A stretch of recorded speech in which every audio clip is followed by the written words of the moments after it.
Raider Nation, what's up? Let's talk about a few prospects, starting with Richard Black, number 6, and Trevin Henderson, number 37.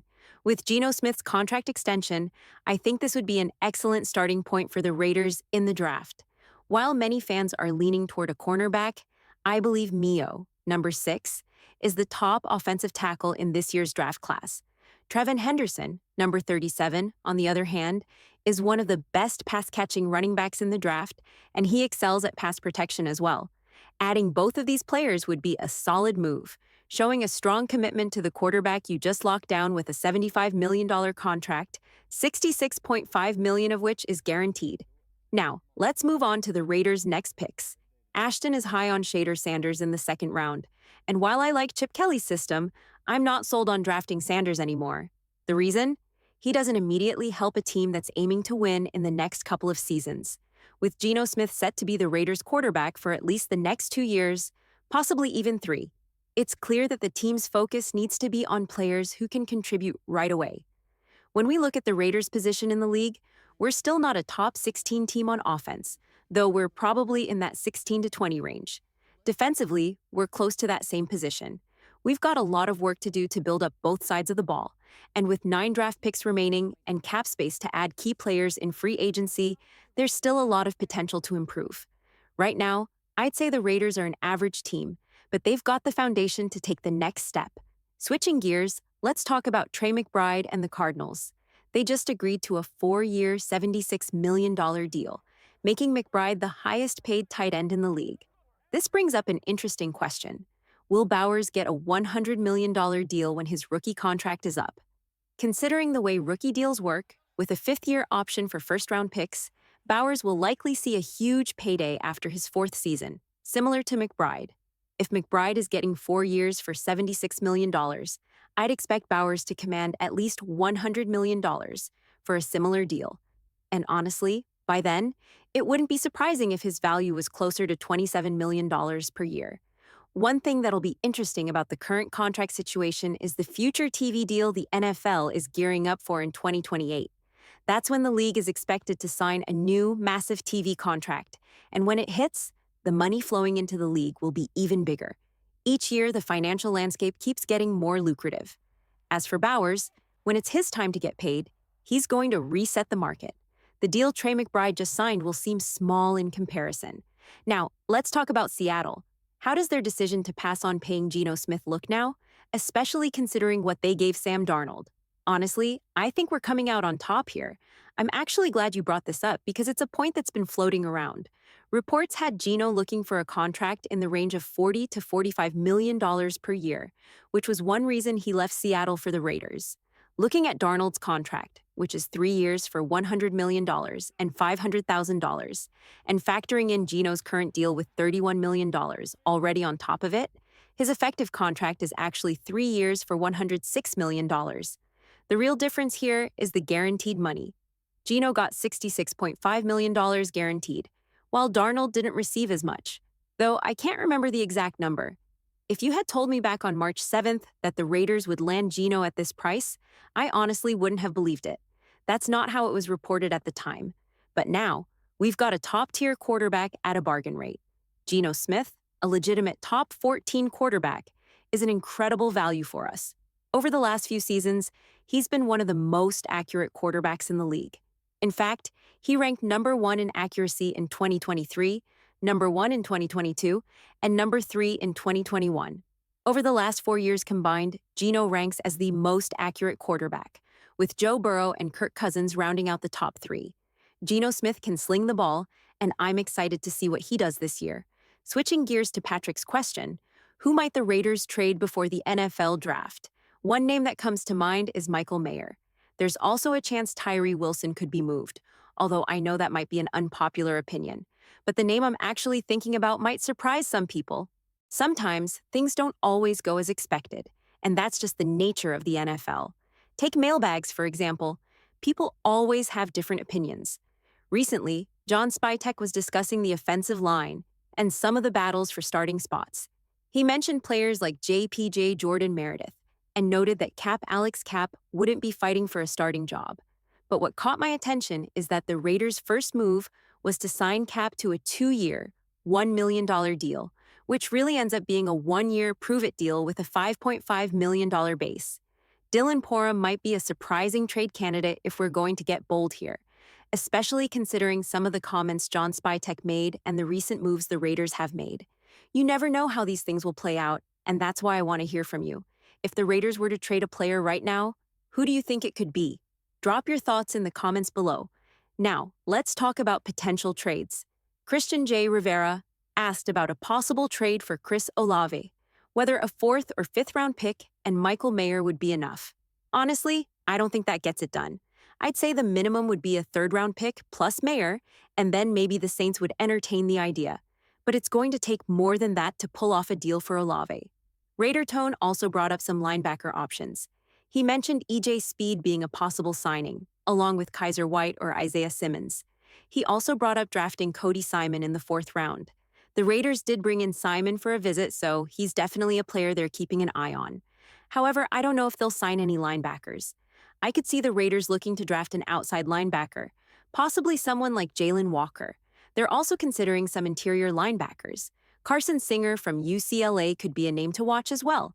Josh Melton asked about Ricky White from UNLV.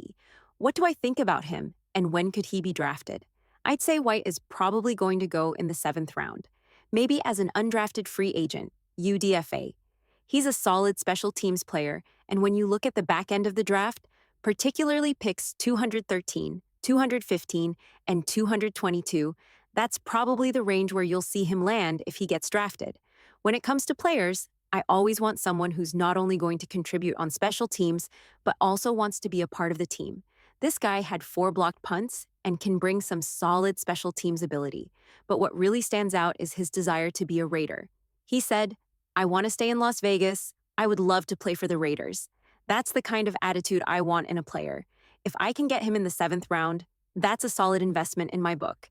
Now let's talk about the Steelers taking Dart in the 1st round. Could they?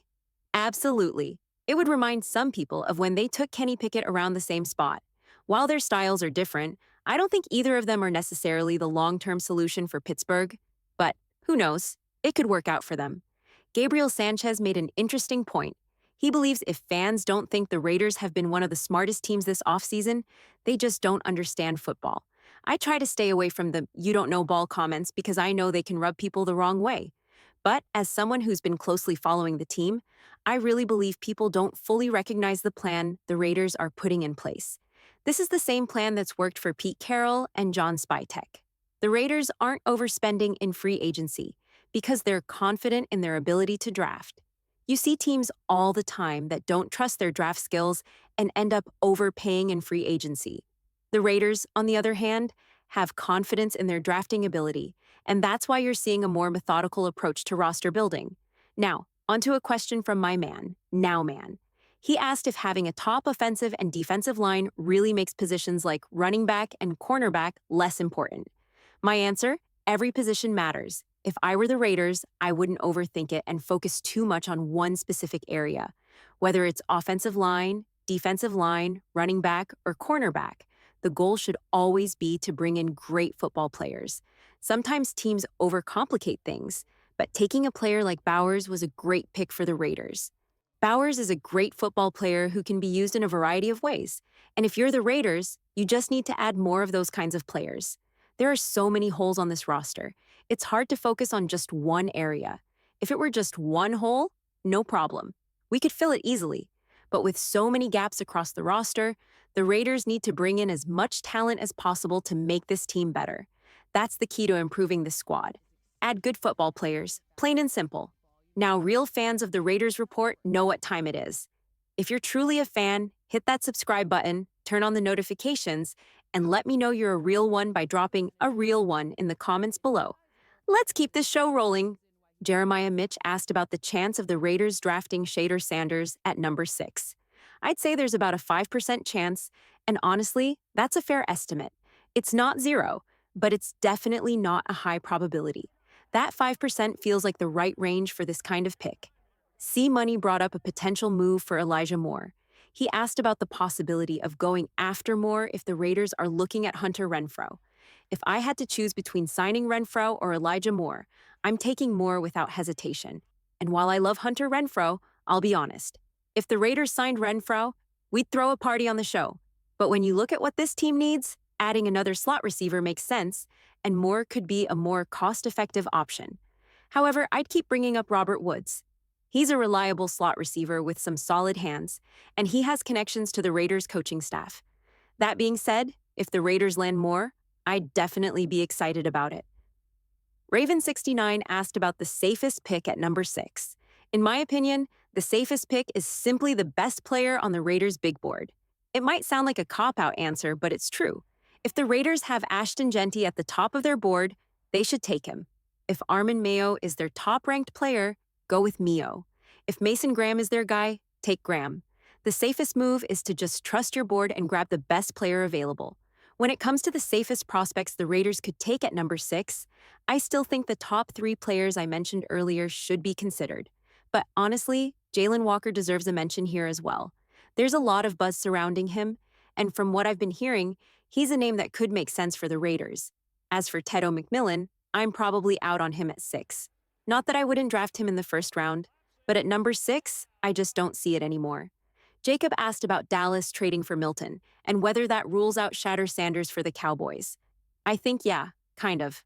I'm not sure Shedeur was ever really a top pick for them, even though it was a popular topic to discuss, especially since Jerry Jones is known for making bold moves. But with the Cowboys having a developmental prospect now behind Dak, Shedeur doesn't really make as much sense for them anymore. New Orleans, however, is a team I'd watch out for. There's been a ton of hype around them potentially taking Shedeur in round 1.